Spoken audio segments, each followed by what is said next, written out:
जो भी student NEET का एग्जाम देता है उसका एक ही सपना होता है कि उसको एमबीबीएस गवर्नमेंट सीट मिल जाए, लेकिन जिसको नहीं मिलता है वो क्या करता है, या तो ड्रॉप लेता है या फिर वो आयुष कोर्सेज करता है, होम्योपैथी या फिर आयुर्वेदा या सिद्धा, यूनानी, अलग अलग ब्रांच में जाता है, या फिर हो सकता है कि उसका इंटरेस्ट एनिमल्स में हो तो वो वेटरिनरी में भी जा सकता है।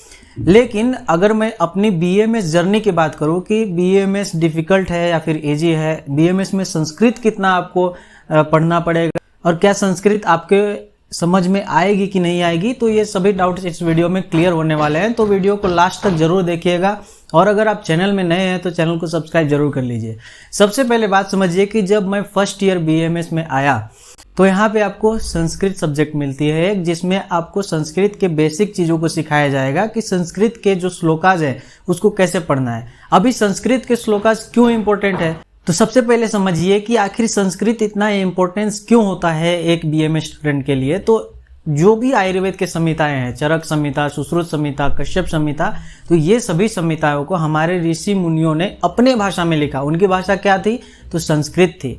तो उनका भाषा में जो संस्कृत का श्लोकाज लिखा हुआ है वो सभी श्लोकाज किसके लिए इंपॉर्टेंट है, तो जितने भी बेसिक्स है आयुर्वेद के, जो अलग अलग प्रकार की बीमारियां हैं, उनके कारण क्या है, उसके ट्रीटमेंट क्या है, सभी संस्कृत में लिखे हुए हैं। लेकिन यहाँ पे आपको बस उस श्लोकाज को पढ़ने आना चाहिए और श्लोकाज को आपको बाय हार्ट होना चाहिए, ये एक इम्पोर्टेंट बात होती है। लेकिन आपको सभी श्लोकाज बाय हार्ट नहीं करने हैं, जो जो इम्पोर्टेंट श्लोकाज है उनको बाय हार्ट करना चाहिए। और श्लोकाज को पढ़ पढ़ के समझ के जब आप सीखने लगते हैं तो वो संस्कृत आपको बिल्कुल इजी लगने लगती है। आप फर्स्ट ईयर से अगर संस्कृत को थोड़ा सा ज़्यादा मेहनत करके, कोशिश करके और जो भी श्लोकाज है उसको समझने का प्रयास करते हैं तो वो जो भी सब्जेक्ट है उसमें जो भी चीज़ बताया गया आप श्लोका पढ़ के और समझ जाएंगे कि ये क्या कहना चाहता है। वैसे जितने भी आयुर्वेदिक बुक्स हैं वो अलग अलग जो वैद्य हैं, डॉक्टर्स हैं, उन्होंने इंग्लिश में, हिंदी में उसका ट्रांसलेशन करके और किताबों में अच्छी तरह से वहाँ पे बताया है। तो आपको यहाँ पे ज़्यादा दिक्कत होने की ज़रूरत नहीं है कि अभी वो मुझे समझ में आएगा कि नहीं, क्योंकि सारे चीज़ों को उन्होंने हिंदी इंग्लिश में सब चीज़ ट्रांसलेट करके बुक्स में दिया है, तो आप उसको आराम से समझ सकते हैं। दूसरी बात, मैं फर्स्ट ईयर में आता हूँ तो फिजियोलॉजी है, एनाटॉमी है, तो फिजियोलॉजी में ज़्यादा दिक्कत नहीं होती है। फिजियोलॉजी सब्जेक्ट जिसमें आप नॉर्मल जो हमारी बॉडी की फिजियोलॉजी होती है उसके बारे में आप पढ़ेंगे। एनाटॉमी में आप जितने भी हमारे हड्डियां हैं, हमारे जो मसल्स हैं उसके बारे में आप पढ़ेंगे, नर्व्स है, तो आप वहाँ पे डिसेक्शन करके और अलग अलग चीज़ों को समझेंगे। और बाकी जो सब्जेक्ट रहते हैं आयुर्वेदिक पार्ट, वो भी जो बेसिक्स है आयुर्वेद के, वात पित्त कफ, ये सब चीज़ों को आप समझते हैं। तो मेरा जो फर्स्ट ईयर था उसमें मैंने आयुर्वेदिक चीज़ों को ज़्यादा पढ़ाई किया, क्योंकि ऐसा मेरे जो भी सीनियर्स थे और मेरे जो शिक्षक हैं उन्होंने बताया है कि फर्स्ट ईयर जो होता है बेस्ट होता है। तो फर्स्ट ईयर अगर आप अच्छे से पढ़ते हैं तो बाकी सभी चीज़ें जो आगे आने वाली है वो उसके ऊपर डिपेंडेंट रहती है, तो आपको समझने में बहुत आसानी होती है। मैंने ज़्यादातर आयुर्वेदिक पार्ट को अच्छे से पढ़ा, क्योंकि आयुर्वेद ही आगे चल के आपको बेस बनाना है। क्योंकि मॉडर्न पार्ट आपने 11th-12th में लगभग थोड़ा थोड़ा पढ़ा है तो वो चीज़ें जल्दी समझ में आती है, लेकिन आयुर्वेदिक बेसिक आपको क्लियर करना चाहिए। तो एक चीज़ ध्यान दीजिए कि जब भी आप फर्स्ट ईयर में आते हैं तो आपको आयुर्वेदिक पार्ट को अच्छे से पढ़ना है। बेसिक जो भी चीज़ें है, वात पित्त कफ क्या है, उनके गुण क्या है, ये सभी चीज़ें जब आप एडमिशन लेंगे तो आपको देखने को मिलेगा, तो वहाँ पे अच्छे से इसको पढ़ेंगे। बाकी जो प्रैक्टिकल्स होती है वहाँ पे आप नॉर्मल फिजियोलॉजी में जब आप प्रैक्टिकल्स करेंगे तो आरबीसी चेक करना, डब्ल्यूबीसी चेक करना, ब्लड प्रेशर चेक करना कैसे और इंजेक्शन कैसे लगाना है, ये सभी चीज़ें आप मॉडर्न पार्ट में सीखते हैं। बाकी अगर आयुर्वेदिक पार्ट की बात की जाए तो वहाँ पे आप नाड़ी कैसे चेक करना है, वात पित्त कफ की जो नाड़ी चलती है आयुर्वेद की, शरीर की जो प्रकृति होती है वो कैसी होती है, शरीर की सार क्या होता है, ये सब चीज़ें अलग अलग चीज़ें हैं जो आपको बाद में जब आप एडमिशन लेंगे तब देखने के लिए मिलेगा। लेकिन ये चीज़ें बेसिक्स है, इसमें आपको बहुत ही अच्छे से पढ़ाई करना पड़ेगा। बाकी अगर सेकेंड ईयर की बात करें तो सेकेंड ईयर में भी आपको कुछ नए सब्जेक्ट देखने को मिलते हैं, जैसे कि फार्मेकोलॉजी है। फिर आपको सेकेंड ईयर में अभी पैथोलॉजी भी सब्जेक्ट आ गया है, और संहिता जो सब्जेक्ट है, चरक संहिता, सुश्रुत संहिता। तो मैं जब था उस समय पैथोलॉजी और द्रव्य गुण यानी कि फार्मेकोलॉजी सब्जेक्ट थी, लेकिन अभी चेंज होकर के जो थर्ड ईयर की सब्जेक्ट थी मेरी, वो अभी सेकेंड ईयर में डाल दिया गया है। तो मैं अगर अपने एक्सपीरियंस का बात करूँ कि सेकेंड ईयर में कैसा रहा, तो सबसे पहले कि द्रव्य गुण, अगर फार्मेकोलॉजी आपको काफ़ी थोड़ा सा डिफ़िकल्ट हो सकता है क्योंकि उसमें अलग अलग प्लांट्स के क्वालिटी क्या है, उनके एक्शंस क्या होते हैं हमारे शरीर के ऊपर, अलग अलग डिजीज़ में कहाँ कहाँ अलग अलग प्लांट्स को प्रयोग करना है।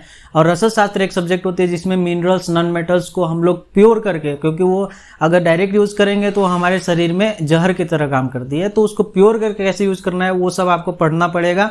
और बाकी अलग भी सब्जेक्ट होती है जैसे संहिता, चरक संहिता, ये सब, तो वो सब आपको फर्स्ट ईयर जो आपने पढ़ा है उसको ही कंटिन्यू करते रहिए, वो आपके लिए इजी होता रहेगा। तो मैंने यहाँ पे ज़्यादातर द्रव्य गुण के ऊपर ध्यान दिया मैंने। फार्मेकोलॉजी, मॉडर्न फार्मेकोलॉजी भी आपको पढ़ना है तो उसके ऊपर भी ध्यान देने की ज़रूरत होती है।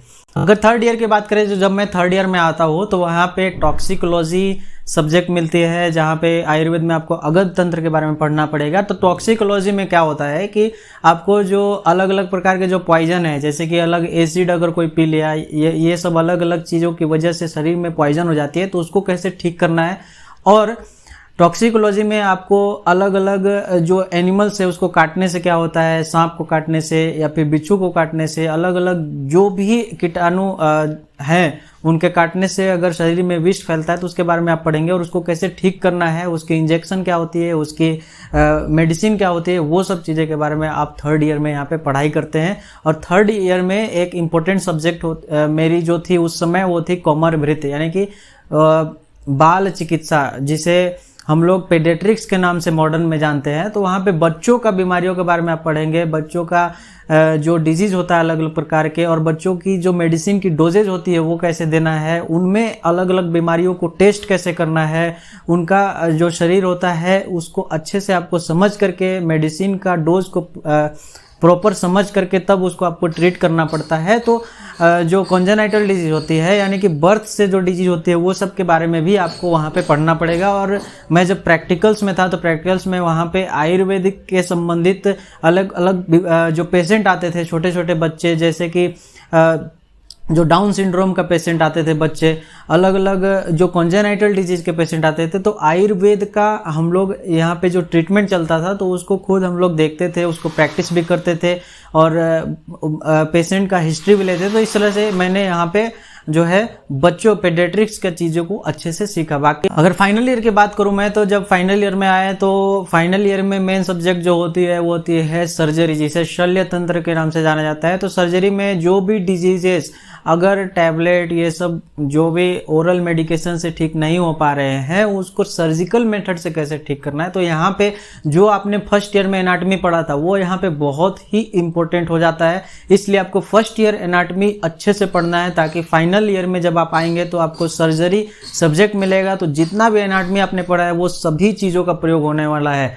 तो आपको फिजियोलॉजी, एनाटॉमी, पैथोलॉजी, ये सभी सब्जेक्ट को अच्छे से पढ़ना ही पड़ेगा। ये चीज़ आपको समझना है। यहाँ पे फाइनल ईयर में आपको और भी सब्जेक्ट मिलते हैं, जैसे कि आपको जो काय चिकित्सा आयुर्वेद में होती है, तो वहाँ पे अलग अलग बीमारियों को कैसे उसको डायग्नोस करना है, यानी कि पता करना है कि उस आदमी को हुआ क्या है, कौन सा डिजीज हुआ है, ये सब चीज़ों को आप सीखेंगे। अलग अलग प्रकार के टेस्ट को सीखेंगे आप। तो ये सभी अलग अलग सब्जेक्ट है। और मेन जो आयुर्वेद की इंपॉर्टेंट सब्जेक्ट हो जाती है आपको फाइनल ईयर में, वो होती है पंचकर्मा, जिसमें आप पंचकर्म चिकित्सा सीखते हैं, जो आपके प्रैक्टिस के लिए बहुत ही ज़रूरत की चीज़ है। आपके लिए ये एक वरदान के जैसा है। अगर आपने पंचकर्मा अच्छे से सीख लिया, अगर आप पंचकर्मा में एक्सपर्ट हो गए, तो आप आयुर्वेद के एक बड़े वैद्य बन सकते हैं, अच्छा खासा पैसा अर्न कर सकते हैं और लोगों को भी ट्रीट कर सकते हैं। पंचकर्मा सब्जेक्ट आपके फाइनल ईयर के लिए बहुत इंपॉर्टेंट है। अब फर्स्ट ईयर में अगर आप BMS में आए हैं तो आपके लिए जो इंपॉर्टेंट सब्जेक्ट है उसको याद रख लीजिए कि फिजियोलॉजी इंपॉर्टेंट है, एनाटॉमी इंपॉर्टेंट है,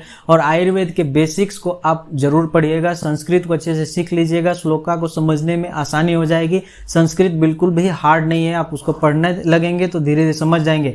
और लास्ट में मैं आपको एक चीज सलाह देना चाहता हूं कि आप जो भी किताब खरीदिए, आप कोई भी स्टेट से रहने दीजिए, आप चाहे कर्नाटका से हो, तमिलनाडु से हो, आप आसाम से हो, वेस्ट बंगाल से हो, झारखंड से हो, बिहार से हो, कहीं से भी हो, आपको एक चीज याद रखना है कि जो भी आयुर्वेदिक किताबें आप खरीदेंगे वो हिंदी वाले खरीदेंगे, यानी कि अगर आप चरक संहिता खरीद रहे हैं तो वो हिंदी में अनुवादित होना चाहिए, हिंदी में ट्रांसलेटेड होना चाहिए। सुश्रुत संहिता हिंदी में ट्रांसलेटेड होना चाहिए।